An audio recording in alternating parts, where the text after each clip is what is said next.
Bonsoir et bienvenue dans cette grande édition d'informations sur B1. Dans l'actualité, des milliers de Kinois ont accueilli ce lundi en début d'après-midi les champions d'Afrique du CHAN 2016.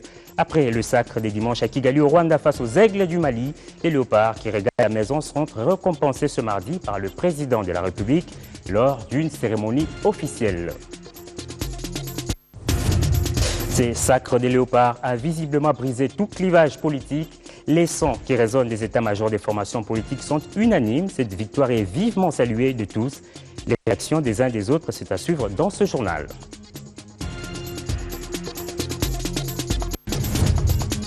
Et puis, en politique, Edem Kodjo est de retour à Kinshasa, les facilitateurs désignés par l'Union africaine pour mener des consultations en vue du dialogue en RDC renoue avec ses activités. Ce lundi, il a échangé avec la nouvelle classe politique et sociale conduite par le député national Steve Mbikaï. Merci de nous rejoindre. Euphorie et dignité retrouvées pour les Léopards. Les Fauves congolais ont regagné la maison ce lundi dans leur JBCR, la Coupe d'Afrique des Nations. L'ambiance à leur arrivée à l'aéroport international d'Enjil était électrique. Je vous propose de suivre ce reportage. Kinshasa, 12 heures. Le tarmac de l'aéroport international d'Enjili accueille un vol peu ordinaire. L'Airbus A320 de Congo Airways atterrit avec à son bord le Léopard de la RDC, champion de la 4e édition du championnat d'Afrique des Nations. En tête de peloton, le sélectionneur Florent Bengue et son capitaine Joël Kimwaki, brandissant haut le trophée glané au détriment du Mali. Aux abords de l'aéroport, une foule immense en liesse venue célébrer le nouveau roi d'Afrique. Les artères de Kin, noirs de monde. Les Congolais à l'unisson ovationnent ces héros dès l'aéroport au lieu d'hébergement, c'est l'euphorie. Que des éloges et de l'estime pour le 11 national. Je dis au-delà d'une victoire qui est perçue seulement sur le plan du sport, il faut spirituellement voir beaucoup plus loin. Et c'était ça aussi le challenge. Il fallait que nous ramenions cette coupe. Il n'y avait pas de place pour le doute, la foi était là. Nous avons dit la coupe revient en République démocratique du Congo. Elle est revenue en République démocratique du Congo. Avec une belle prestation de nos léopards. C'est au Rwanda que les Congolais ont étalé leur savoir-faire.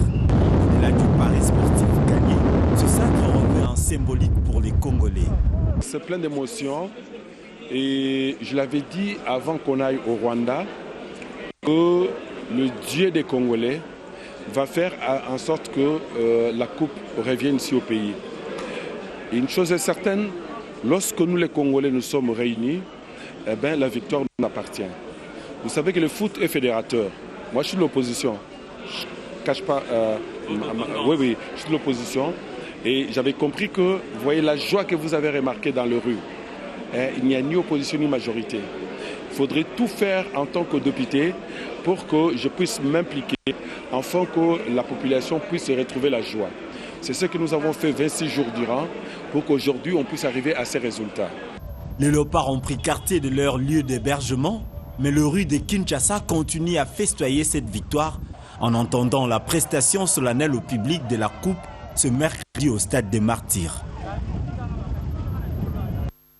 Après ce retour dans la capitale de la RDC, le 11 national sera reçu ce mardi 9 février 2016 au Palais de la Nation par le président de la République lors d'une cérémonie officielle. La victoire des Léopards a été également évoquée lors de la réunion de la Troïka stratégique de ce lundi. Le Premier ministre a félicité les champions d'Afrique 2016 qui ramènent la coupe au pays.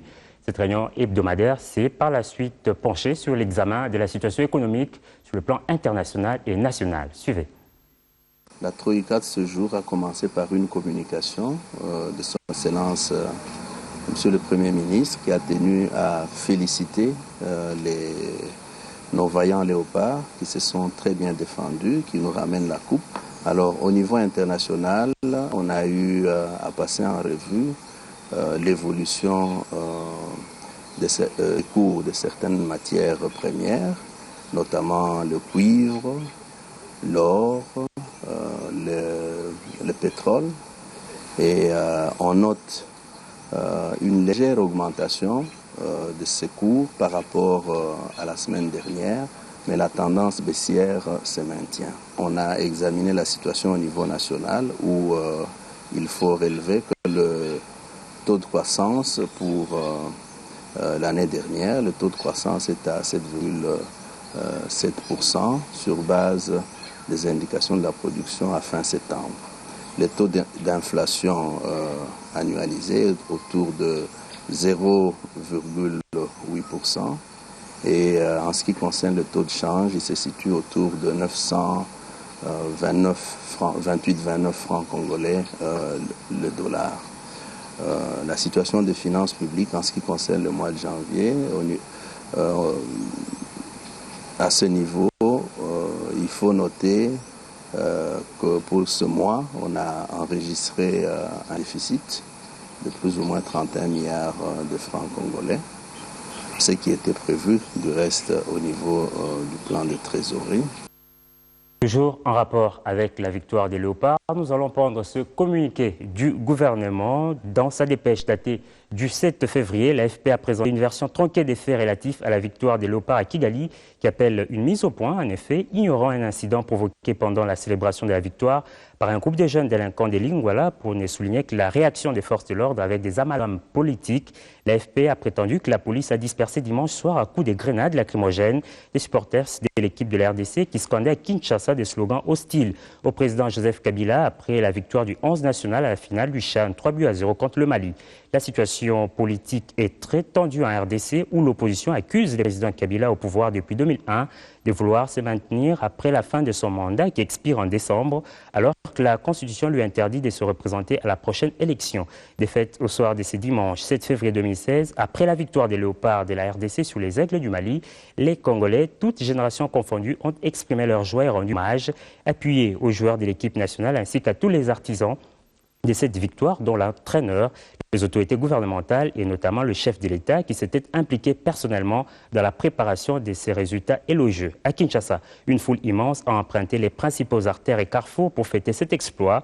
Au milieu de la liesse populaire, il y a eu quelques débordements, notamment d'une bonne bande de jeunes inciviques excités qui sont mis à casser des voitures et à casser des devantures de magasins à Lingwala. Fête à Kinshasa, Lambert mais au Malanga. Des réactions de politiques à la suite de ces sacres des Léopards, nous en avons enregistré. Des félicitations ne cessent de pleuvoir en dépit des interprétations faites selon les appartenances politiques. C'est ce que nous dit Alain Boma dans ce récit. Il est des moments où majorité et opposition sont unanimes. C'est notamment celui-ci, la victoire des Léopards au CHAN 2016. Dans un communiqué, la majorité présidentielle, par son porte-parole, félicite les Léopards pour leur belle et brillante victoire à la finale du CHAN. Un espoir qui confirme, selon l'AMP, la présence de la RDC parmi les meilleures équipes et nations du football en Afrique. Un avis partagé également par l'opposition. En dépit des difficultés que nous traversons, les Léopards ont toujours gardé ses griffes. C'est l'engagement républicain des joueurs congolais qui défendent l'honneur de leur patrie. Là où les deux camps divergent, c'est sur l'implication du gouvernement. Pour la majorité, la politique sportive du gouvernement donne déjà ses fruits. Faux, rétorque l'opposition. Le gouvernement qui ne sait pas s'occuper du social va s'occuper du sport. Il n'y a pas à confondre là-bas. Les Congolais sont décidés de relever le défi. En dépit de cette guéguerre politicienne, le sourire était sur toutes les lèvres, que l'on soit de la majorité ou de l'opposition. À Goma, dans le Nord Kivu, la fête était totale. Des supporters en joie ont pris d'assaut les principales artères de la ville. Un bémol tout de même, des affrontements ont été signalés entre policiers et fêtards. Patrick Sialoua, depuis Goma. Rond-point BDGN, c'est ici où les fans des Léopards, venus de 4 écoles de Goma, ont afflué pour suivre la finale RDC Mali. Ici, 2 écrans géants et plusieurs postes téléviseurs y ont été installés par la société IBA. Question de permettre à tout un chacun de suivre ces grands rendez-vous du CHAN. On a organisé cette projection à l'occasion de cette grande manifestation qui va représenter la République démocratique du Congo face au Mali, cette équipe de Mali, et voilà que la grande société IBA vient de projeter avec plaisir et avec honneur. Nous nous sentons mieux parce qu'on est Congolais, on est fiers de nous-mêmes. Et puis notre société a voulu faire plaisir à tout le monde et que c'est la fête pour tout le monde. À chaque but ou action des léopards, le public est exulte.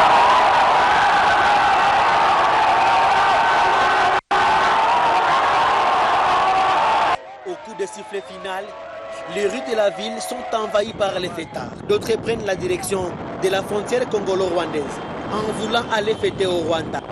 Préparés d'avance à un tel scénario, les éléments de la police s'interposent pour empêcher ces fêtards de traverser la frontière. Une altercation qui durera 3 heures de temps. Débordée, la police fait usage de gaz lacrymogène pour disperser les manifestants.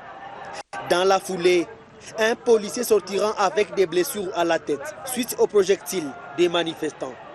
Du côté des fêtards, des blessés légers, il y en a eu. Malgré cette altercation, la victoire des léopards n'a pas laissé indifférent les Goma-Troisiens. C'est une victoire pour la paix. On est très contents vraiment, on est très contents. Nous sommes vraiment en pleine joie d'avoir trouvé notre coupe d'aujourd'hui. Vraiment, nous disons à Dieu merci puisqu'il nous a aidés, il nous a donné la coupe aujourd'hui. Mais peu avant le match RDC-Mali, la police rwandaise a arrêté 3 jeunes Congolais qu'elle accuse d'indiscipline sur son sol, après que ces derniers aient manqué le bus pour se rendre à Kigali, suivre les derniers matchs du CHAN RDC-Mali. Retour à Kinshasa où la finale a été suivie dans une ambiance défaite. C'est le cas à la place Imka où le ministre de la Santé a festoyé aux côtés des milliers de Kinois. Les rues de Kinshasa presque désertes à quelques heures de la finale RDC-Mali. Chacun est chez soi ou carrément quelque part pour suivre cette rencontre, comme c'est le cas ici à la place Imka, dans la commune de Kalamou.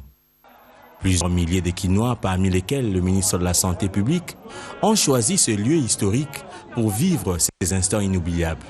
C'est un moment très historique pour la République démocratique du Congo, où les Congolais se sont battus pour la souveraineté nationale, pour l'indépendance.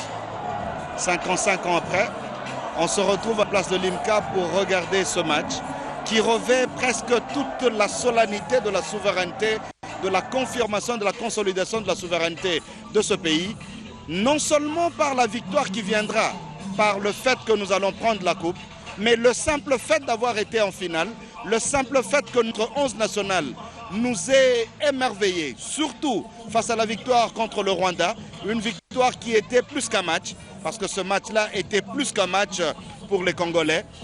C'est pour honorer justement les martyrs de l'indépendance et aujourd'hui affirmer que nos léopards nous ont encore libérés une fois et affirmer encore une fois que si les Congolais sont unis, c'est possible de faire des grandes choses. Unis, ces Kinois l'été, venus de tous les coins de la capitale, ils ont transformé la plaque Imka en un temple de football avec un seul pronostic. Match donc bazozo 2-0 na bango lelo coupe bazo kenena ils ont RDC. Avant et pendant le match, l'ambiance était la même, même les coupures intempestives de courant électrique n'ont pas pu étouffer ces sentiments.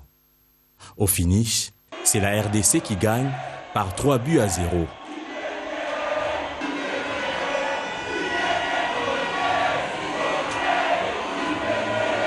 La joie a atteint son paroxysme. Biso tolingi RDC. Tozui kuboyo parce que paix ezalaki na mokili oyo. Tosunga mokili. To batela mokili na biso. To continuer na dialogue national pour que kimia etikala na mboka na biso. Il fallait des heures pour voir ces lieux se vider. Les léopards ont de belles manières honoré les martyrs de l'indépendance. Un autre site à Kinshasa qui a drainé du monde, c'est la Villa Maria. Les supporters en liesse ont de fort belles manières salué la victoire des léopards. Le sacre des léopards avait mobilisé les habitants de Kinshasa, parmi lesquels les amis de la Villa Maria réunis en leur siège. Un seul focus, l'écran, Un programme, la finale du championnat d'Afrique des Nations Rwanda 2016. Venus des 4 coins de la ville, la victoire des Léopards en Bali, les supporters féminins, venues elles aussi nombreuses faire la fête. Elles ont tout de suite baptisé la coupe Yamari.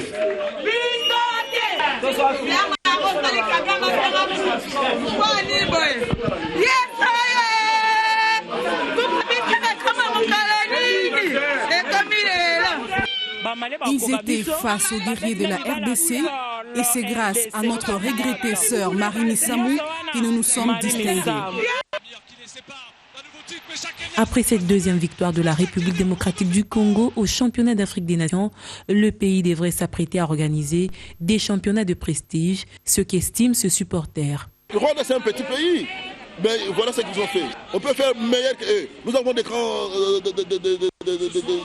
stades, des espaces où on peut construire des stades dans des provinces, même ici c'est à Kinshasa. Et on peut bien organiser cette cérémonie finale, que ce soit pour la CAN, que ce soit pour la CHAN. Avec un score de 3-0, les Léopards de la République démocratique du Congo ont infligé une leçon aux Aigles du Mali et suscité la liesse d'un peuple qui s'est rappelé les exploits de son football. Après ces réjouissances, on va vous rafraîchir la mémoire sur le parcours exceptionnel des Léopards avec dans son actif 14 buts. L'RDC est sacré champion d'Afrique. Les meilleurs joueurs de la compétition est également congolais. Meshak Elia, double buteur de la finale et meilleur buteur de la compétition avec 4 buts. Retour sur ce match avec ce résumé que nous propose Jean-Louis Lukanda. Jeune merveille Bopé. La pluie qui s'étend à la capitale rwandaise, République démocratique du Congo, qui ont offert un deuxième sacre du championnat d'Afrique des Nations à la nation tout entière. 29 minutes après le premier coup de sifflet de la 4e finale de cette compétition, 2 joueurs évoluant au championnat national, Elia Meshak ouvre le score en marquant son 3e but du championnat d'Afrique des Nations Rwanda 2016.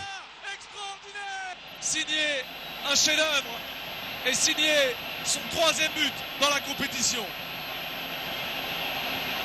Après 45 minutes.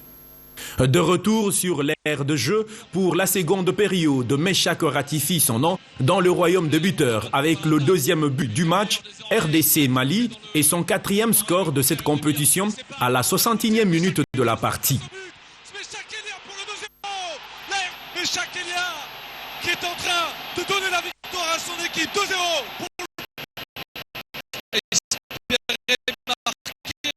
À la 72e minute de cette finale, les Aigles du Mali sont confirmés de leur défaite. Bolingi Mpangi alourdit la marque, 3-0. Attention à cette action, Bolingi Mpangi, la frappe de Bolingi Mpangi qui vient tromper le gardien. Touché par le talent individuel des joueurs de la RDC, eh bien c'est terminé. La RDC sacrée championne de ce chat, même diminuée par les absences, même éreintées par les prolongations. Les Léopards impriment une 2e étoile du championnat d'Afrique des Nations sur la varèse tricolore de l'équipe nationale de football de la RDC. Pour la première fois, une équipe remporte ce CHAN à 2 reprises et c'est la RDC. 14 buts marqués, les Léopards sont classés meilleure équipe avec une meilleure attaque. Meshak élu meilleur buteur pour 4 réalisations, puis meilleur joueur de la compétition. Félicité. Malgré sa blessure, Héritier Luvumbu et Matin Pimvumbi sacré meilleur homme des matchs. Et Joël Kimwaki qui va soulever la coupe sous les hurrahs. Changeons de registre et parlons à présent politique. Edem Kodjo arrière, il a entamé des consultations ce lundi avec notamment la nouvelle classe politique et sociale. Ces structures proposent que soit très rapidement mis en place un comité préparatoire du dialogue. Les directeurs des opérations de la Banque mondiale et 4 coordonnateurs des projets sur la bonne gouvernance étaient face à la presse ce lundi pour faire un état des lieux de leur réalisation sur terrain. Une table ronde organisée dans le cadre du mois de la gouvernance lancé par la Banque mondiale. C'est une table garnie qui se présente devant la presse à la représentation de la Banque mondiale. Le directeur des opérations de la Banque mondiale, accompagné des coordonnateurs des 4 projets de cette institution, ont tenu à évoquer au cours de ce face-à-face les réalisations accomplies dans le domaine de la gouvernance. Le directeur des opérations de la Banque mondiale note qu'au niveau de la gestion des finances publiques, des progrès significatifs ont été réalisés, mais beaucoup reste encore à faire. Une gouvernance judicieuse et efficace constitue un préalable au développement durable et équitable. C'est dans cette perspective du renforcement de l'appareil de l'État en général et la gestion de l'administration et des finances publiques en particulier que nous nous intéressons et que nous avons mis au cœur de notre cadre stratégique d'intervention de la Banque mondiale en RDC, le thème de la gouvernance. Pour le coordonnateur du projet de renforcement des capacités en gouvernance, les résultats de son action qui arrive à son terme est jugé positif. Notre ambition était de doter, au niveau des provinces, de leur doter des régies propres, régies financières propres, de gestion des recettes propres. Et cet objectif a été atteint parce que dans toutes les provinces pilotes que nous avons gérées, aujourd'hui, il existe des régies provinciales des recettes que nous avons créées, nous avons aidé le gouvernement à créer. Le projet de la réforme et rajeunissement de l'administration publique, encore en cours, enregistre également des réalisations louables. Il fallait mettre en place un nouveau cadre juridique qui intègre à la fois la question de décentralisation et qui prend en compte la nécessité d'adopter des nouvelles pratiques de gestion publique axées sur les résultats. Et pour ça, le projet a appuyé le gouvernement dans le processus d'élaboration et même du vote de la loi organique fixant l'organisation et le fonctionnement des services publics, des pouvoirs centraux, des provinces et des ETD, loi qui a été adoptée déjà au cours du premier semestre 2015. 2 autres projets en cours d'exécution, à savoir celui lié au renforcement de la redevabilité et de la gestion des finances publiques, ainsi que celui lié au renforcement des capacités de gestion des fonctions de base de l'administration publique en RDC, ont également présenté leurs réalisations à l'occasion de ce mois dédié à la gouvernance. Et puis, cette toute dernière nouvelle, avant de nous quitter, les cours risquent d'être perturbés dans le groupement de Batangi Mbao, en territoire de Béni. Les enseignants non payés dans cette zone sinistrée dénoncent le fait que sur les 8 écoles ayant des enseignants impayés répertoriés, seuls 3 seront bancarisés, mais les autres non. C'est ce que nous dit Erikas Mouissi, notre correspondant.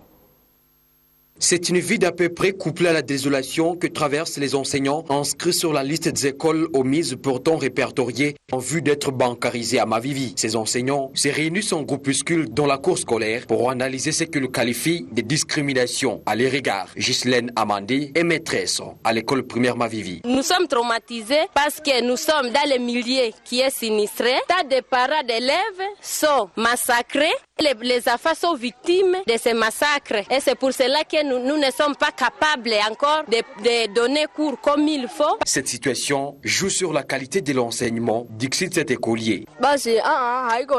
Vraiment, il ne s'agit même pas de la récréation. Les enseignants ne sont pas mieux payés, nous n'étudions pas dans de bonnes conditions. C'est parce que nous ne voyons pas une bonne qualité d'enseignement et nous concluons qu'ils ne sont pas payés. Depuis le matin, on n'a même pas étudié un seul cours.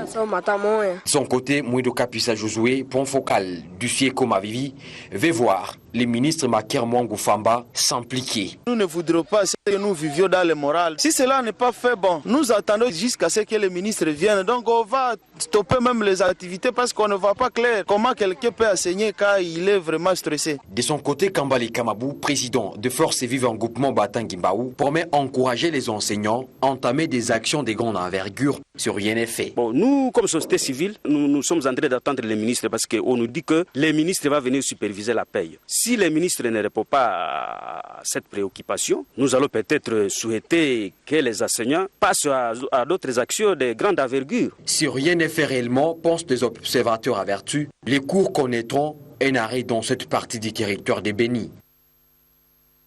Et voilà pour l'actualité du jour. Merci de nous avoir suivis. Excellente suite de programme sur B1.